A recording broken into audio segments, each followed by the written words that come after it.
हरे कृष्ण। आदरणीय नायक बहन शांति बहन, आदरणीय डॉक्टर सुरेंद्र चौधरी सर।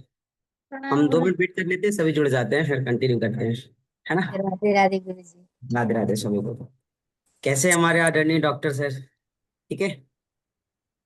आपकी आवाज नहीं आ रही है। आप कैसे हैं गुरु जी? बिल्कुल स्वस्थ सकुशल, जी अच्छे। सकुशल है। अच्छा, सकुशल है। आपको सकुशल रहना है ना सर, आप हमारे हीलिंग स्पेशलिस्ट है, तो आपको तो सकुशल रहना है। ठीक है, 2 मिनट वेट कर लेते हैं, सभी को आ जाने देते हैं, फिर कंटिन्यू करें। ओके। दिव्यांशी बहन भी आ गई है। ठीक है, आ रहे हैं।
ठीक है, सभी वीडियो ऑन करेंगे। अरुणा चौधरी बहन, शारदा बहन राधे राधे गुरु जी। तबीयत राधे राधे गुरु कैसी है जी। आपकी? को नमस्ते, सबको प्रणाम। आपकी तबीयत ठीक है? बिल्कुल सकुशल में स्वस्थ हूँ। एकदम। आशा करते हैं आप सभी भी स्वस्थ सकुशल और सप्रशन होंगे। जी गुरु जी। जी ठीक है। गुरु। अरुणा चौधरी बहन सुन पा रही है क्या?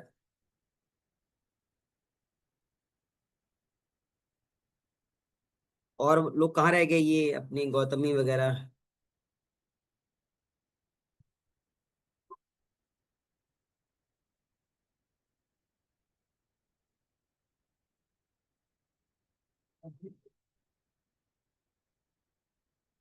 हाँ।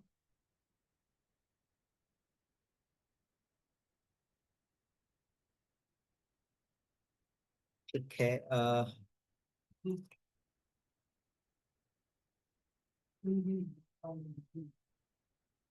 शांति बहन प्रार्थना के साथ सत्र को प्रारंभ करेंगे।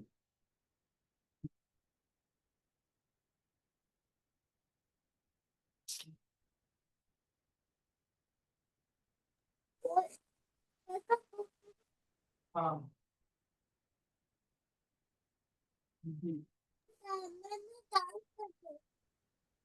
गुरु जी ये हल्ला कर रहा है। हाँ। अच्छा अच्छा, ठीक है। गौतमी बहन सुन पा रही है क्या मुझे? जी गुरु जी। ठीक है। आप प्रार्थना है ना गायत्री मंत्र के साथ, या शुरू करें? जी मैं हाँ, आप। पहला थोड़ा बाहर में थी। अच्छा, अभी बाहर। हाँ हाँ हाँ, मैं अभी आ रही। सॉरी। बस 1 मिनट दीजिए, मैं शुरू करता हूँ, ठीक है। जी जी।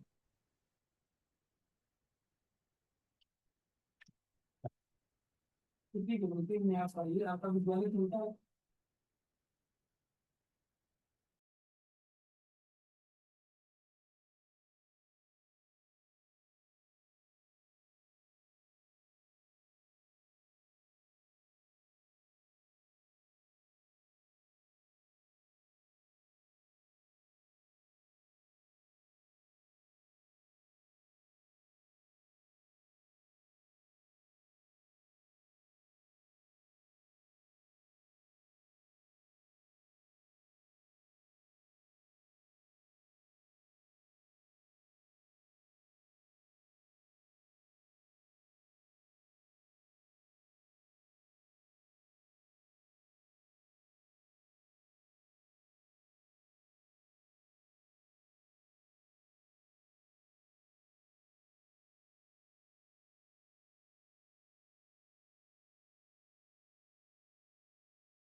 ठीक है, आप सभी मुझे सुन पा रहे हैं? जी गुरुजी। जी गुरुजी। सभी सहज होके बैठ जाए। सभी सहज होके बैठ जाए। कमर, कंधे, गर्दन तीनों एक शेर में करें। मुख पे पूरी प्रसन्नता, चेहरे पे कोई निराशा का भाव नहीं, माथे पे कोई शिकन, कोई तनाव नहीं। आंखों को कोमलता के साथ बंद कीजिए। एक लंबी गहरी सांस लीजिए।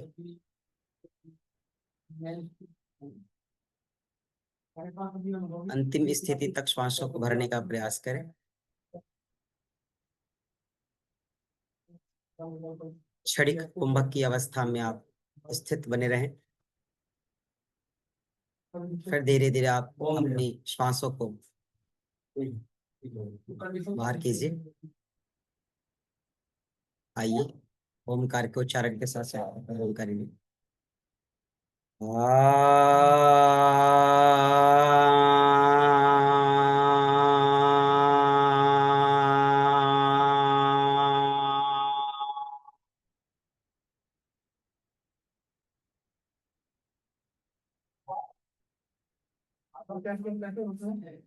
ओम भूर्भुवः स्वः तत्सवितुर्वरेण्यं भर्गो देवस्य धीमहि धियो यो नः प्रचोदयात्।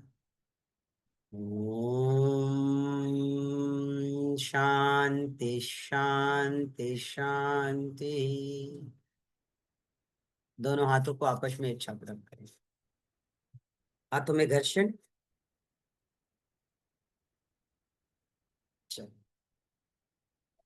ईश्वर का धन्यवाद, इष्ट आराध्य का धन्यवाद, गुरु का धन्यवाद, भगवान का धन्यवाद करते हुए आप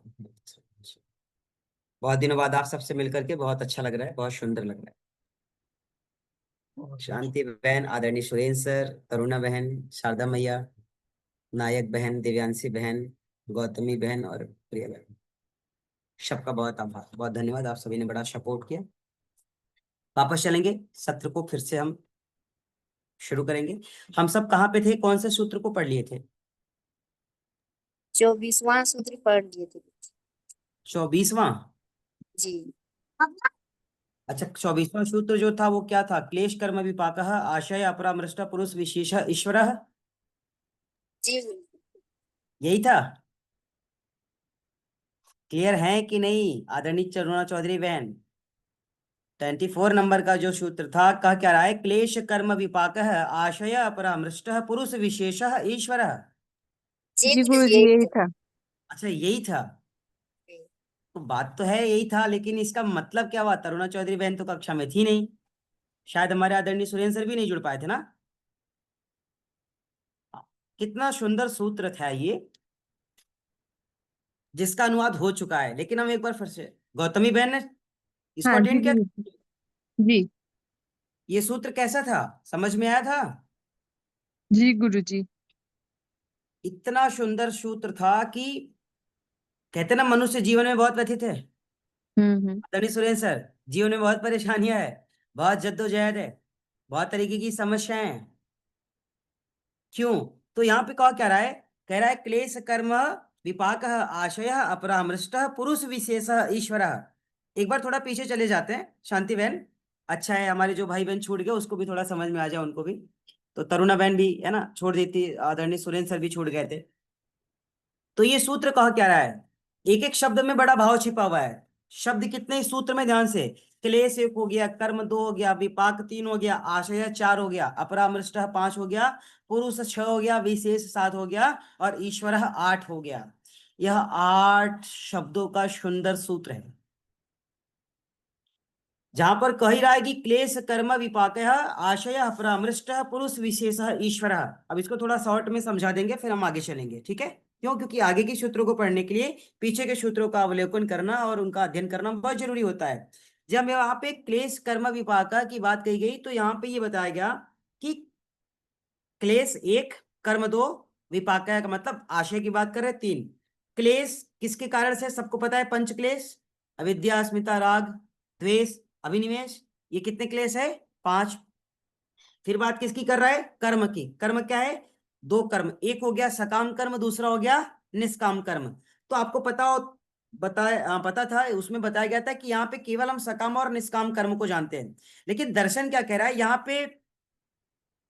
जो सकाम और निष्काम कर्म है उनकी भेद बताया। तो यहाँ पे सकाम कर्म और निष्काम कर्म की बात करते, कहते इसमें भी जो सकाम कर्म है, सकाम कर्म के तीन भेद बताए गए। पहला क्या था? शुभ कर्म। दूसरा क्या था? अशुभ कर्म। और तीसरा क्या था? मिश्रित कर्म।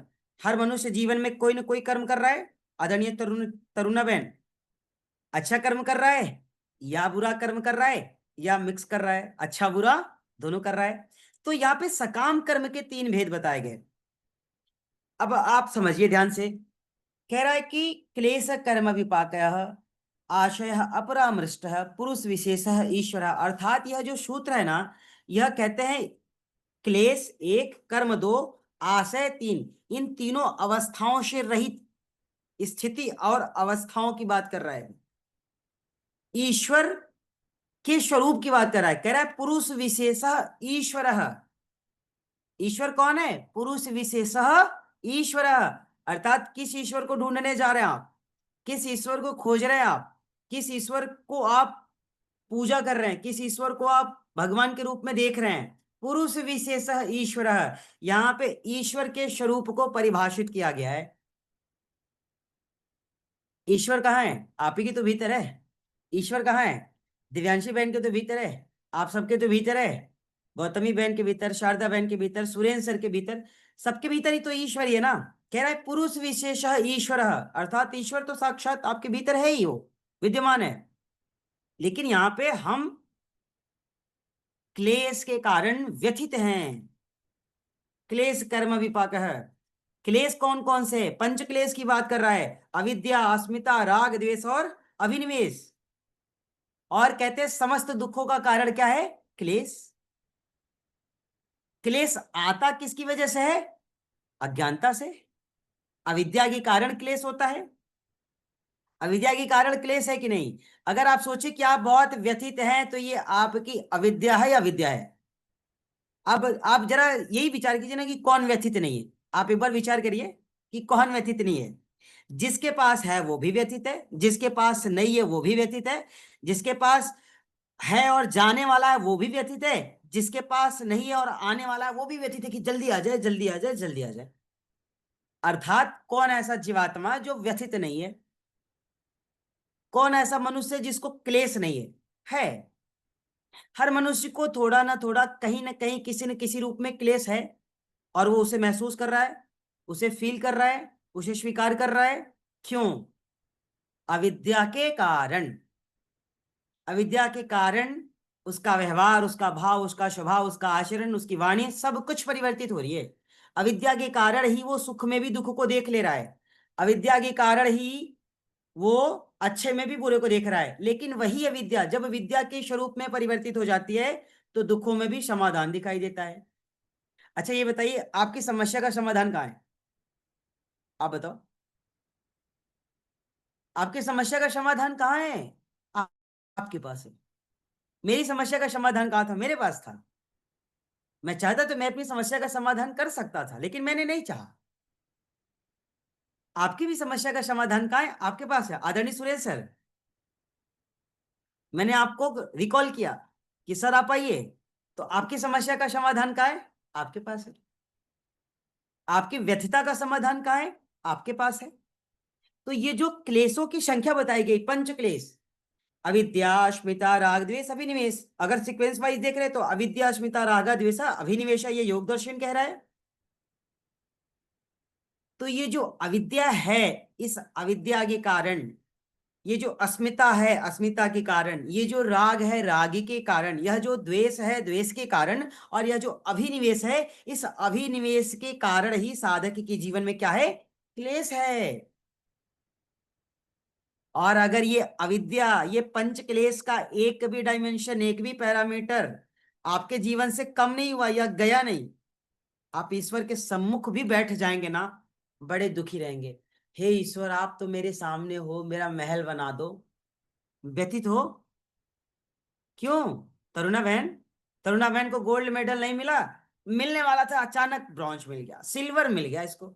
ए भगवान, एक नंबर से रह गई। थोड़ा सा अगर मेहनत कर दिया होता तो गोल्ड मिल जाता। अर्थात सिल्वर मिला है, सुकून नहीं है, क्लेश है ना, थोड़ा सा पीड़ा है ना, किस लिए गोल्ड नहीं मिला दिव्यांशी भाई? अरे हमसे पूछ लो, 33 नंबर पा करके उतना ज्यादा खुश थे जो 96% ला के भी खुश नहीं था। क्यों खुश थे?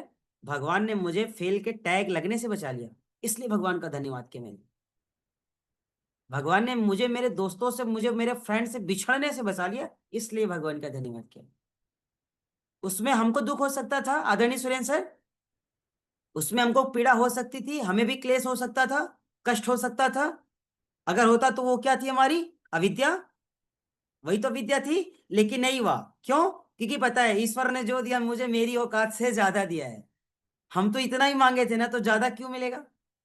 और ये बात तो सही है कि हमने कहा था कि हमें बस इतना ही दे देना, हमें पास करना, हमें ज्यादा नहीं चाहिए। तो अगर उसने पास कर दिया, और ये कहूं कि हे भगवान, अरे जब पास ही करना था तो सम्मान के साथ पास कर दिया होता, बेइज्जत के साथ क्यों पास कर दिया आपने? लोग क्या सोचेंगे? तो ये तो फिर गलत हो गया ना। हमने जितनी अपेक्षाएं की उतना मिला, और फिर हम ज्यादा की लालसा करें तो पीड़ा तो होगी, कष्ट तो होगा। इसलिए हर मनुष्य के जीवन की समस्याओं का समाधान केवल उसके पास है, और दूसरा किसी के पास नहीं। आज से आप लोग अपनी डायरी में मेंशन कर लीजिए कि आपकी समस्या का समाधान कहाँ है, आपके पास। अच्छी मोटी हेडलाइन में लिख लीजिए, उसको मार्कर से हेडलाइन कर दीजिए, उसको अंडरलाइन कर दीजिए। आपकी समस्या का समाधान कहाँ है? आपके पास है। मेरी समस्या का समाधान कहाँ है? मेरे पास है।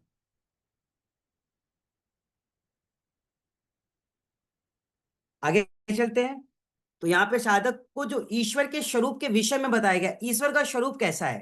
कहते हैं क्लेश, कर्म और आशय, इन तीनों से रहित ईश्वर का स्वरूप है। वही ईश्वर का स्वरूप है जो पुरुष विशेष ईश्वर की बात कर रहा है। पुरुष तो सभी है, ईश्वर सभी के भीतर है, ईश्वर सबके भीतर विद्यमान है। तो सूत्र भी तो यही कह रहा है ना कि क्लेश कर्म विपाक है, आशय अपरामृष्ट पुरुष विशेष ईश्वर। तो पुरुष विशेष ही जो है ना, वही ईश्वर के रूप में तो है ना। आप क्या कहते? कहते ये बड़ा विशेष पुरुष है। आप क्या कहते हैं? यह बड़ा विशेष व्यक्ति है। आप क्या कहते हैं? ये बड़े विशेष साधक हैं, ये बड़े विशेष ट्रेनर है। आप ही तो कहते हैं ना। ईश्वर का मतलब क्या है? आपको लगता है कि वो जो हम लोग रामायण में देखते हैं, है ना, राम जी एकदम पूरा, एकदम ऐसे तीर धनुष ले करके, है ना, एकदम मंत्रों को उच्चारित करते हुए, अग्नि प्रज्वलित, धड़ाक धड़ाम धड़ूम जा करके वो जो टकराते हैं, और एकदम युद्ध विराम चल रहा होता है, क्या उस तरीके से भगवान जी आपके समक्ष खड़े हो जाएंगे क्या? और अगर मान लो आगे खड़े भी हो गएंगे तो क्या आप देख पाएंगे क्या? क्या हम में और आप में वह दिव्य दृष्टि है क्या? नहीं है। क्यों? क्योंकि हम लोग क्लेश से पीड़ित हैं, हमारे कर्म वैसे नहीं है। क्लेश कर्म विपाक है। तो यहाँ पे जो मनुष्य का कर्म है वो कैसा है? तीन तरीके का कर्म है। पहला क्या है? शुभ कर्म। दूसरा क्या है? अशुभ कर्म। और तीसरा क्या है? मिश्रित कर्म। लेकिन योग दर्शन ने क्या कहा है? जब यहां पर वह कर्म की बात कर रहा है तो दो कर्मों की बात कहा, पहला सकाम कर्म और दूसरा निष्काम कर्म।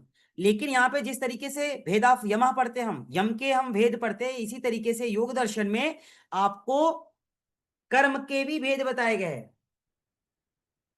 कर्म के भी भेद बताए गए ना। यहाँ पे क्या क्या है? सकाम और निष्काम कर्म तो जान रहे, लेकिन यहाँ पे सकाम कर्म की 3 डायमेंशन आपको बताया गया है। सकाम कर्म के भी 3 भेद बताए गए। पहला शुभ कर्म, दूसरा अशुभ कर्म, और तीसरा मिश्रित कर्म। यह 3 कर्म है। अब आप कहेंगे शुभ कर्म अर्थात पुण्य कर्म, अशुभ कर्म अर्थात पाप कर्म, और मिश्रित कर्म अर्थात शुभ और अशुभ, पाप और पुण्य से मिश्रित जो कर्म है उसे हम मिश्रित कर्म कह रहे हैं। अब यह 3 प्रकार के कर्म है। तो आप लोग ध्यान से समझिए, जो क्लेश का तात्पर्य था वो किससे था? अविद्या आदि पंच क्लेशों से। कर्म का तात्पर्य किससे? शुभ और अशुभ से। विपाक का तात्पर्य किससे? कर्म के फलों से।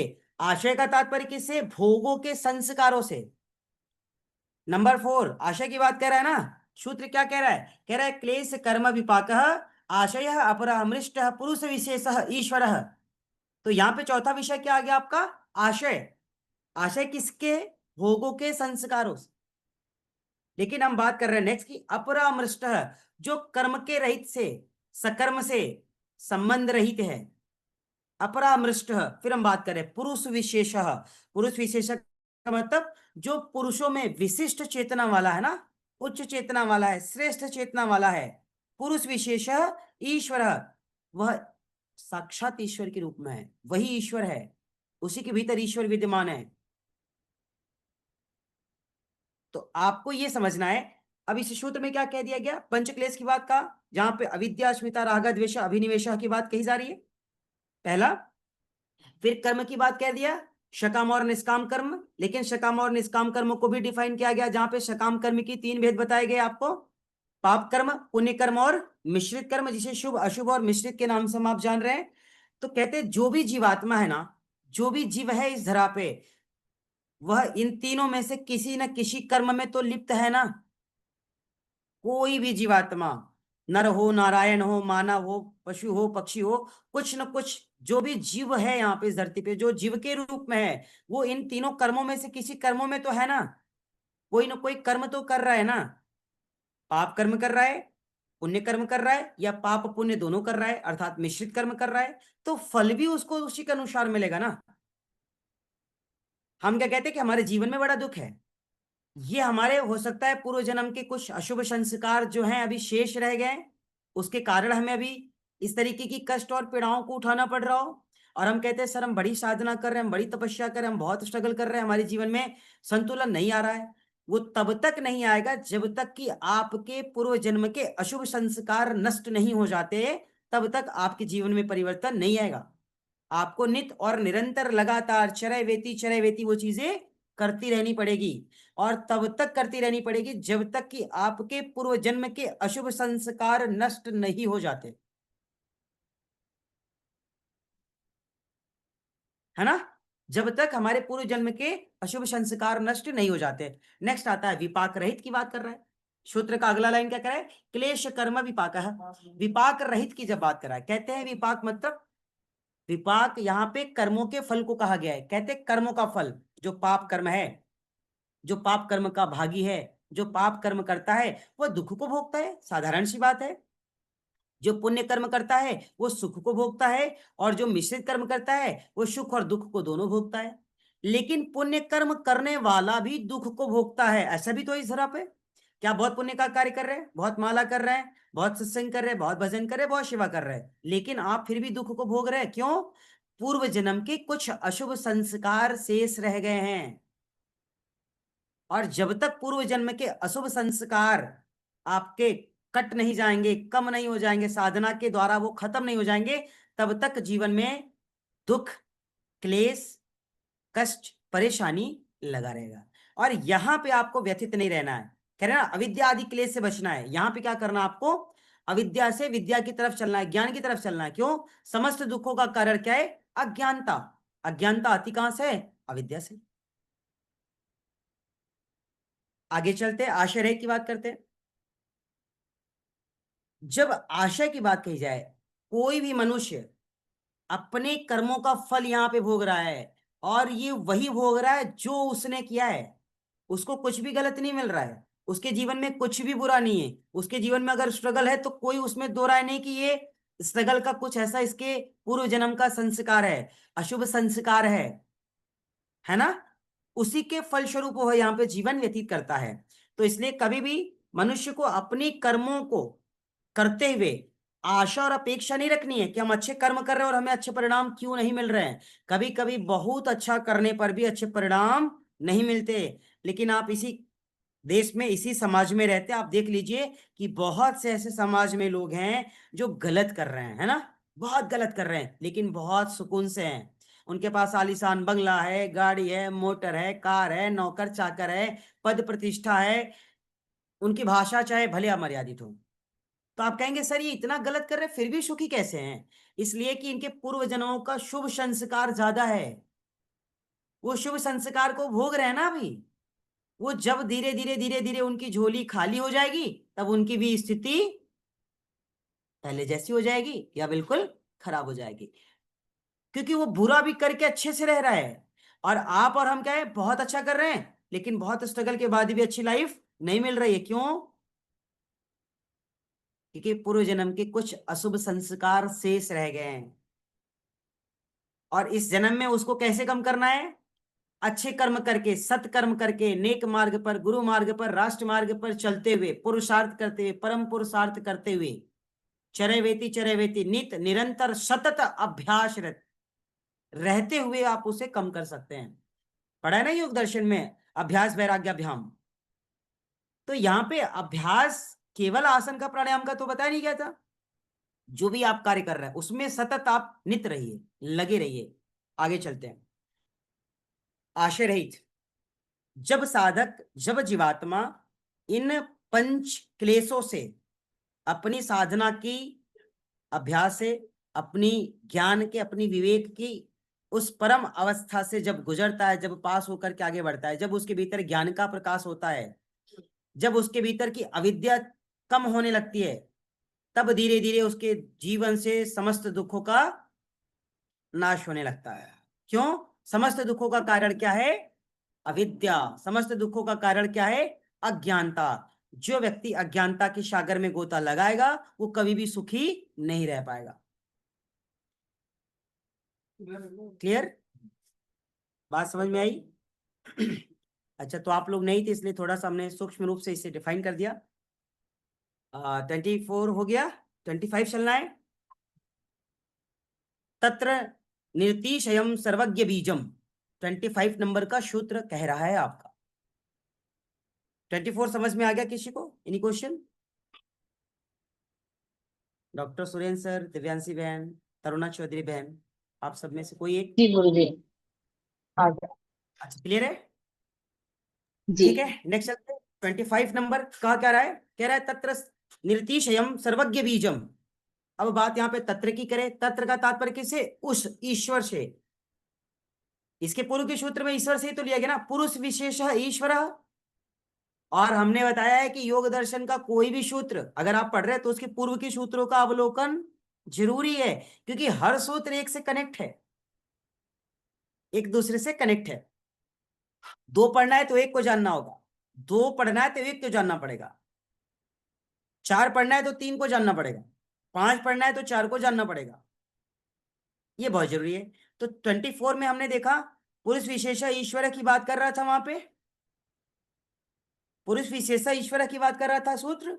अब 25 क्या कह रहा है? कह रहा है तत्र निर्तिशयम सर्वज्ञ बीजम। ये 25 नंबर का सूत्र है। अब इसमें कहा क्या रहा है? तत्र का तात्पर्य किससे? उस ईश्वर से।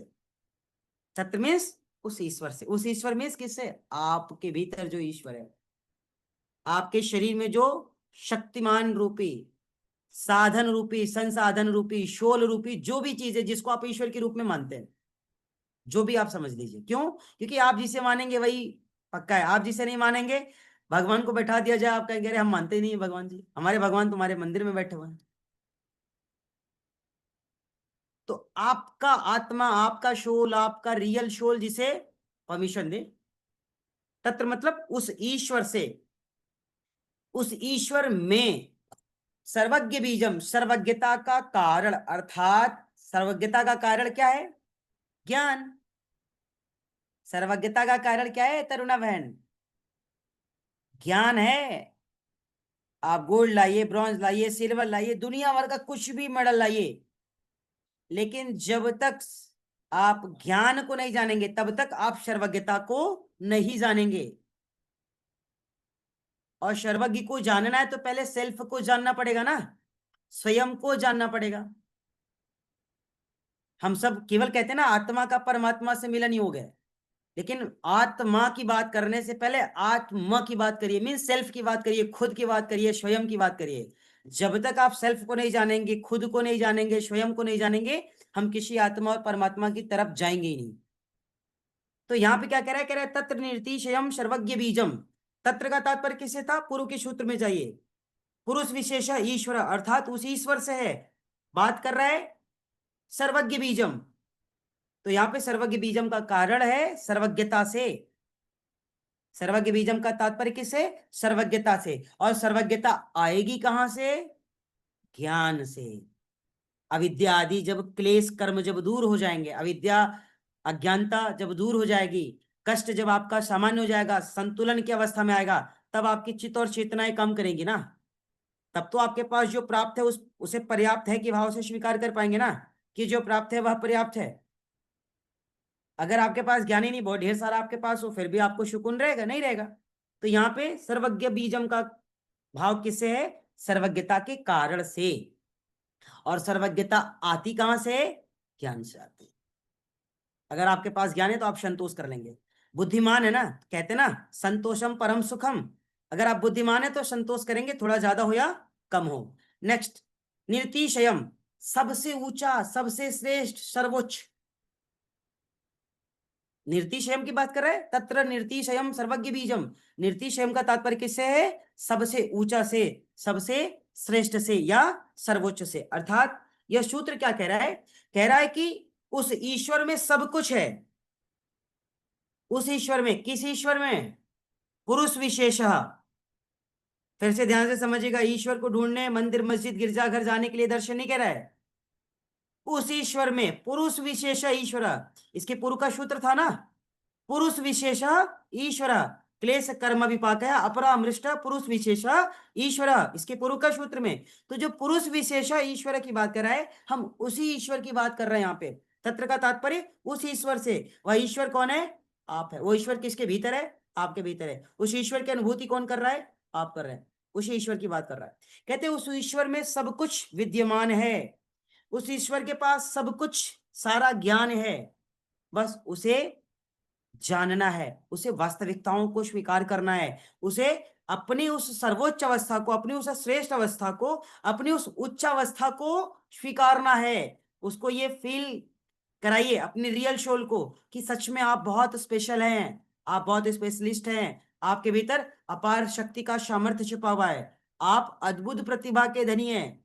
आपके भीतर अपरिमित शक्तियां आप उसको महसूस कीजिए, आप उसका एहसास कीजिए, आप उसको स्वीकार कीजिए। आगे चलते हैं। कह रहे इस सूत्र में ईश्वर के असीम ज्ञान की चर्चा की गई है।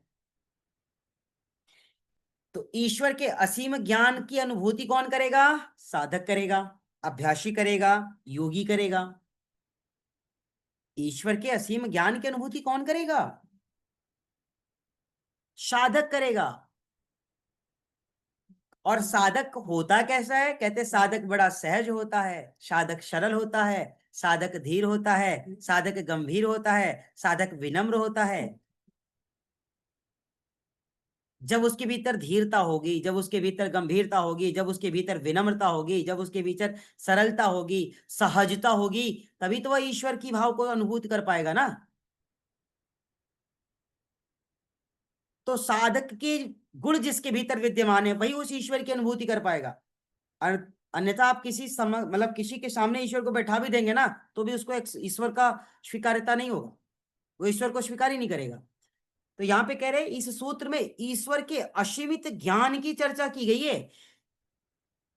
इसके लिए कहा गया कि निर्तिशयम। निर्तिशयम का तात्पर्य ही है जानने से पहले जो हम ईश्वर को, जो ईश्वर के विपरीत शब्द को जान लेते हैं, जो ईश्वर की विपरीत भाव को जान लेते हैं, उस विपरीत भाव को विपरीत वाली परिस्थिति से अनुकूल वाली परिस्थिति में ले आए, विषम वाली परिस्थिति से सम वाली परिस्थिति में ले आए। सतिशय का अर्थ होता है जिससे बढ़कर कोई नहीं, भगवान से बढ़कर कोई नहीं। भगवान कहाँ है? आपके भीतर है। सामर्थ्य कहाँ है? आपके भीतर है। शक्ति कहाँ है? आपके भीतर है। श्रेष्ठता कहाँ है? आपके भीतर है। और व्यथित भी कौन है? आप ही है। परेशान भी कौन है? आप ही है। क्यों भाई? जब सब कुछ आप ही के भीतर है तो फिर आप क्यों व्यथित हैं? कहेंगे सर हमारे पास है ही नहीं। श्रेष्ठता आपके भीतर, सामर्थ्यता आपके भीतर, ज्ञान का भंडार आपके भीतर, अद्भुत शक्तियां आपके भीतर, अपरिमित ज्ञान आपके भीतर, अखंड प्रचंड पुरुषार्थ करने का सामर्थ्य आपके भीतर, और परेशान भी आप ही। तो ये तो अगर हम परेशान है फिर तो अज्ञानता हो गई, फिर तो अविद्या के कारण ही है। तो जो साधक अविद्या से अपने को विमुख किया, जो ज्ञान की तरह बढ़ा, वो जीवन में खुशियों की तरह बढ़ा, आनंद की तरह बढ़ा। दुखों को दूर करने का वो अपने भीतर जो साहस है, जो बल है, जो शौर्य है, जो धैर्य है, वो सब धीरे धीरे उसका ना बढ़ता जाएगा। बढ़ता जाएगा, बढ़ता जाएगा, बढ़ता जाएगा। प्राप्त करने के बाद भी उसके भीतर सहजता बनी रहेगी, दिखावा नहीं करेगा, अहंकार नहीं करेगा, दूषित शब्दों का प्रयोग नहीं करेगा। बहुत सामर्थ्यवान है फिर भी नहीं करेगा, बहुत सरल रहेगा, बहुत सहज रहेगा, आपसे प्रेम से बात करेगा, विनम्रता से बात करेगा, आपका सम्मान करेगा। क्यों? सहजता आ रही है, किसके कारण? सरलता आ रही, किसके कारण? ज्ञान के कारण। और ऐसा व्यक्ति ही समाज में पूजा जाता है, कहते रहे बड़ा अच्छा व्यक्ति है। और अगर आप व्यक्ति होकर के पूजे जा रहे हो तो क्या आप भगवान से कम है क्या? आप बताइए। आप एक व्यक्ति होकर के पूजे जा रहे हैं, आप भगवान से कम है? तो हम कौन से भगवान की ढूंढने की बात करें, कौन से भगवान को खोजने की बात करें? किस भगवान के लिए हम परेशान हैं? जो खुद हमारे भीतर है, पुरुष विशेष ईश्वर। इसलिए इसके विपरीत जो निर्तिशयम का अर्थ है, इससे बढ़कर के कुछ भी अन्य दूसरा कुछ है ही नहीं। साधक अपने आप में ज्ञानवान है, अपने आप में बलवान है, अपने आप में सामर्थ्यवान है, श्रेष्ठवान है, और साधक ही सर्वोच्च स्थान को ग्रहण कर सकता है। सर्वोच्चता की बात करें ना, निर्तिशयम, तो साधक क्या है? सर्वोच्च स्थान की प्राप्ति कर सकता है, श्रेष्ठता को स्वीकार कर सकता है, लेकिन तब जब उस साधक के भीतर साधक के गुण विद्यमान रहेंगे। अब आप अभ्यासी हैं, आप योगी हैं, आपके भीतर अहंकार चरम सीमा पे हो, आपको अपने से ज्यादा कोई श्रेष्ठ दिखाई ना देता हो, आपको अपने से ज्यादा कोई ज्ञानवान स्वीकार ही ना हो, तो फिर ये तो अहंकार हो गया ना, है कि नहीं?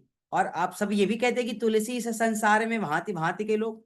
तो ठीक है, आप विद्वान हैं, बहुत अच्छी बात है, लेकिन आपसे भी तो ज्यादा कोई विद्वत हो सकता है ना, उसके भीतर भी तो गुण विद्यमान हो सकते हैं ना। तो साधक की गुणों को स्वीकार करना है, और साधक के गुणों के लिए बार बार आपको प्रेरित किया जाता है कि साधक सरल होता है, साधक सहज होता है, साधक धीर होता है, गंभीर होता है, विनम्र होता है, प्रेमी होता है, वास्तविक होता है, निश्चल होता है, और कर्मों में सतत नित्य निरंतर चरय वेती के साथ वह लगा रहता है, उस साधक है। आगे चलते हैं।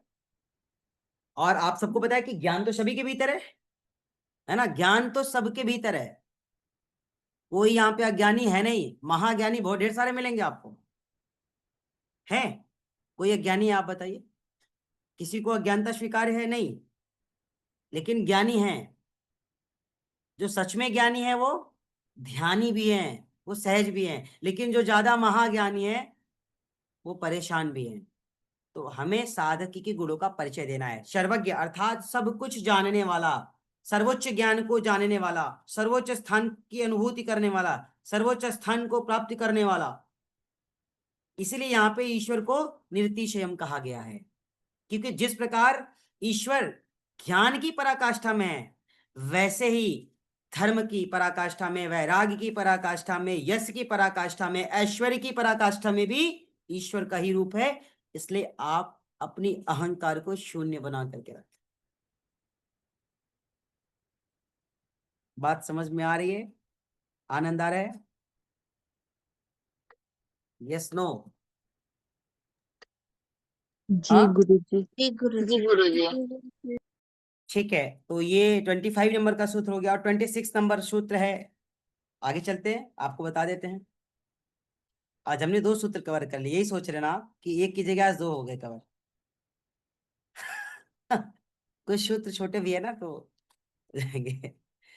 25 कंप्लीट हो गया। 26 क्या कह रहा है? कह रहा है सह ऐसा पूर्वे सामपि गुरु, सह ऐसा पूर्वे सामपि गुरु कालेन अनवाच्छेदात।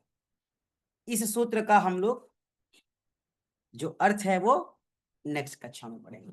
या कंप्लीट कर दे क्या इसको? छोटा सा है, कर ही लेते हैं। श का तात्पर्य किससे है? शह एसह, इस पूर्व के सूत्र में जाइए, वह ईश्वर। सह एस मीन्स वह ईश्वर, सह एस पूर्वे सामपि। पूर्वे साम का तात्पर्य किससे? पहले से उत्पन्न हुए सभी गुरुओं का। अपि का तात्पर्य किससे है? भी। गुरु का तात्पर्य किससे? जो ज्ञान देने वाला है, जो विद्या देने वाला है। कालीन का तात्पर्य किससे? काल अर्थात समय से। कालीन है ना यहाँ पे, कालीन का तात्पर्य किससे? काल से, समय से। फिर क्या कह रहा है? अनवाच्छेदाता, सीमा की बाध्यता से रहित। अर्थात यह सूत्र क्या कह रहा है? कह रहा है वह ईश्वर काल या समय की सीमा के बंधन से, है ना, परे होने के कारण पूर्व में उत्पन्न हुए सभी गुरुओं के गुरु का भी गुरु है। कहते हैं ना, गुरुओं का भी गुरु है ईश्वर, ऋषियों ने फरमाया। तो वो क्या है? गुरुओं का भी गुरु है ना। लाइन आपने गीत की लाइन में सुना है ना, कौन कहे तेरी महिमा, कौन कहे तेरी माया, किसी ने हे जगदीश्वर तेरा अंत कभी ना पाया। गुरुओं का भी गुरु है ईश्वर, ऋषियों ने फरमाया। तो उसी गुरु की यहां पर बात कही जा रही, कह रहे वह ईश्वर काल या समय की सीमा से, बंधन से परे होने के कारण पूर्व में जितने भी गुरु हुए हैं, बड़े से बड़े महागुरु हैं, सभी गुरुओं का गुरु है ईश्वर, है ना। पूज्य स्वामी रामदेव जी महाराज जी क्या जो भजन कहते हैं भाई, क्या नाम है उनका? बड़ा अच्छा नाम है उनका, क्या नाम है भैया जी? हरि जी। हरि जी ने एक बड़ा सुंदर गीत गाया है, पूज्य स्वामी जी की कक्षाओं में अक्सर वो गाया करते हैं, कौन कहे तेरी महिमा, कौन कहे तेरी माँ। शांति बहन तो अभी हो करके आई है ना। कितना एक एक लाइन में कितना वो है,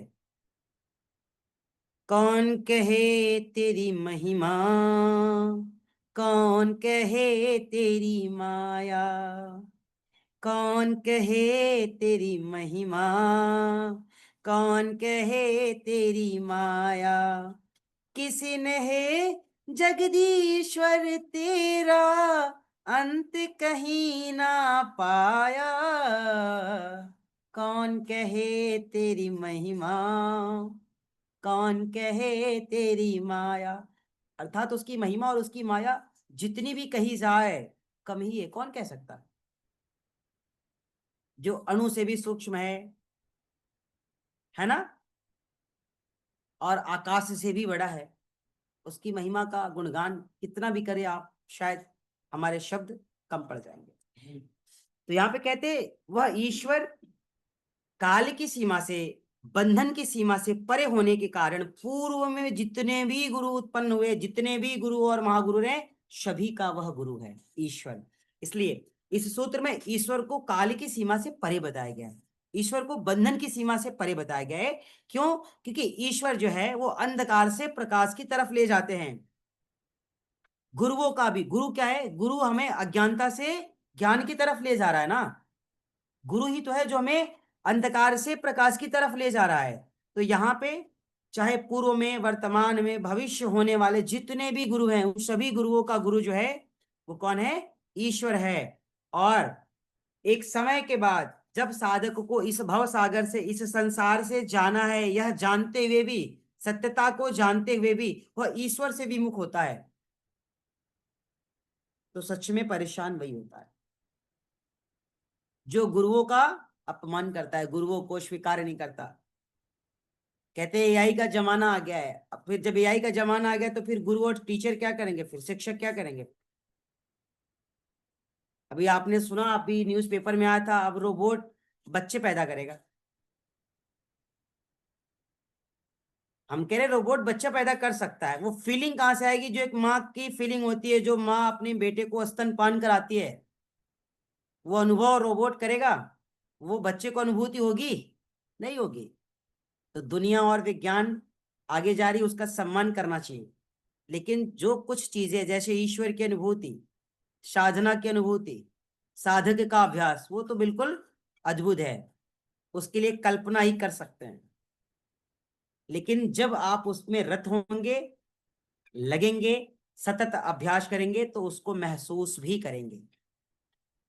और कहते हैं वह ईश्वर जैसा सृष्टि के आरंभ में ज्ञान और ऐश्वर्य से, सामर्थ्य से युक्त था, ठीक उसी प्रकार पूर्व की सृष्टियों में भी, पूर्व के काल में भी ज्ञान से, ऐश्वर्य से युक्त ईश्वर का स्वरूप रहा है, जो आज भी कम नहीं है, ये वैसा ही है जैसा पूर्व में था। ठीक है, बात समझ में आई? तरुणा बहन, दिव्यांशी बहन, डॉक्टर सुरेंद्र सर, नायक बहन, गौतमी जी, शांति बहन, बाकी जी जिनके नाम गुरुजी। में, जिनके वीडियो ऑफ है तो ठीक है। जी तो ये गुरुजी। आज हमारे 26 नंबर है ना, 24, 25, 26, 3 सूत्र आज हमारे पूर्ण हैं, ठीक है।